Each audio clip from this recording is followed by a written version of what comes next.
Hello. Welcome back to the Feel Good Factor. I'm Susmita Veganosaurus and I'm so glad you could join me here today.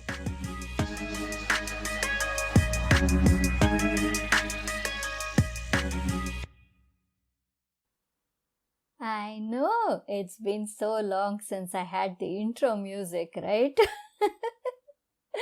I've been recording all my episodes in a very simple way in the recent times. Very rarely I do introduce the intro music because I'd put in so much of love and effort to create it, that whole introduction, that I feel like once in a while let people hear it. Especially these days, there are a lot of new people listening to this podcast. Welcome to all the new listeners. So I thought, let's give you a little treat and play the intro music for you. Last week, I was telling you about this workshop that I was going to do, and I did it 2 days ago. 2, 3. Oh, it's already Saturday. Oh my God, this week went by too fast. Okay, I did it on Wednesday evening, and it was fantastic. As always, finishing a workshop really lights me up. I love doing these live workshops. And then I did rewatch the video, parts of it, and I'm really loving how it turned out. It's up on my Gumroad store. I've shared the link in my show notes if you want to check it out. The workshop is how to plan and teach a vegan cooking or baking class. So if that's something you've been considering doing, then go to the link in the show notes and grab the workshop now. Anyway, the part I love about, I love a lot about doing live workshops, but what I love most about the live workshops is the participant questions. There's always something new or interesting that comes up. And this time, one of the participants asked a question I hadn't thought of before. She said, "What do I do if I don't know the answer to a question?" Well, I have a top secret, highly powerful reply to that. But before I get into it, first of all, let me tell you, just because you're teaching something, you're conducting a workshop or a class or course or giving a lecture or doing a TED talk, whatever, just because you're doing it doesn't mean you need to know every single answer to every single question. So don't think, oh my God, I need to know every single thing, because that is surely going to delay things for you. You won't even start. Most of the times we hesitate to start or do or teach something because we're like, I don't know everything about this topic. So I'll study more and practice more and get more experience, and then I'll start teaching. Guess what? You'll never know every single thing about this topic. Never. Life is a learning process, and no matter what field you're in, you're going to keep on learning. Putting that behind us, what do you think my response to her was when she said, "What do I do when someone asks me a question and I don't know the answer?" Simply say, "I don't know the answer." That's it. Just admit it.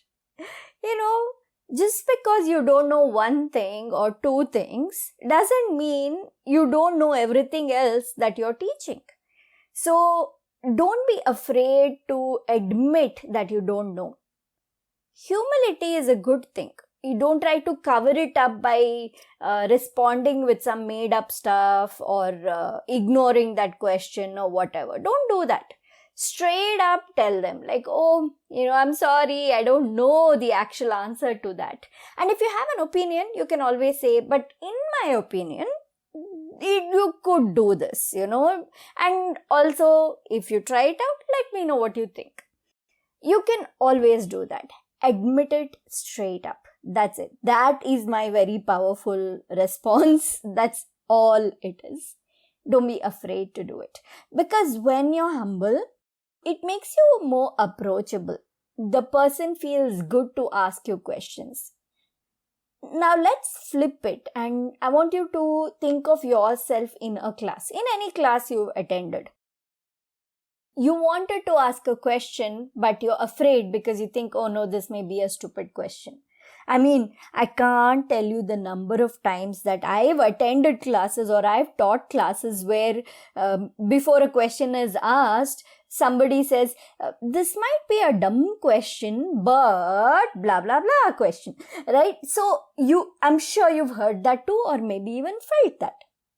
But if the teacher is down to earth and approachable, and if they admit where they are lacking knowledge or experience, while also sharing a lot of knowledge and experience with you, then you also feel okay to ask any question.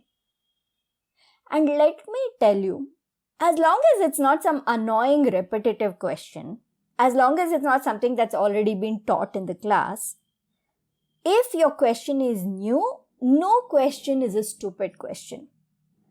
Your question always adds value to any class.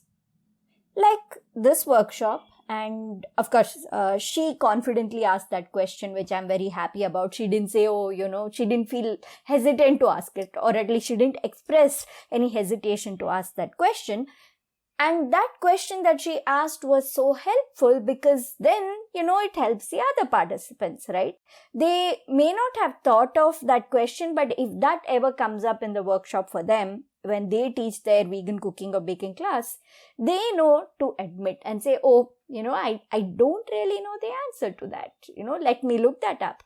Or if you can think of somebody else who might be able to answer that question better, then you can even refer that person and say, but you know what, this person is an expert in this, so maybe why don't you check their blog or their Instagram or something like that. So that is the humility and openness that you show. I promise you that is not going to chase people away. That's only going to make people respect you more and come back to you more. And not just that, be very open and interactive during your classes, sessions and courses. This, of course, doesn't apply only to classes and courses. It applies to any situation in your work, in your business, in your life.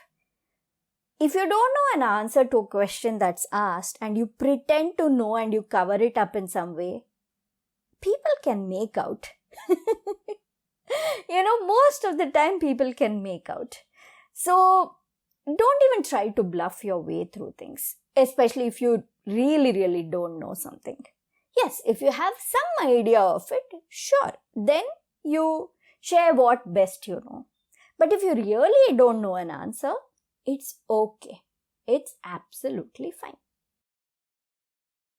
I loved this question that the participant asked, and I'm like, oh God, I have to share this on the podcast because I know all of us are in several situations where we are talking, we are teaching or whatever, and then somebody who is either a junior colleague or a student or a customer, if somebody asks a question, we are so afraid when we don't know the answer. And I want you to know, don't be afraid. That's all I wanted to share with you today. Alright, so check the link in the show notes and go check out my workshop, How to Plan and Teach a Vegan Cooking or Baking Class. The workshop recording is up on my Gumroad store, and I've also included the audio as well as the presentation slides. So it's a complete package so that depending on if you are a visual learner, auditory learner, or someone who wants to just refresh their memory by going through the slides, every option is available for you. Alright, thank you so much for listening. Talk to you again next week. Take care. And here's the outro. Thank you so much for listening to this episode of The Feel Good Factor. I'm Susmita Veganosaurus, and I'm looking forward to talking to you again very soon. Bye!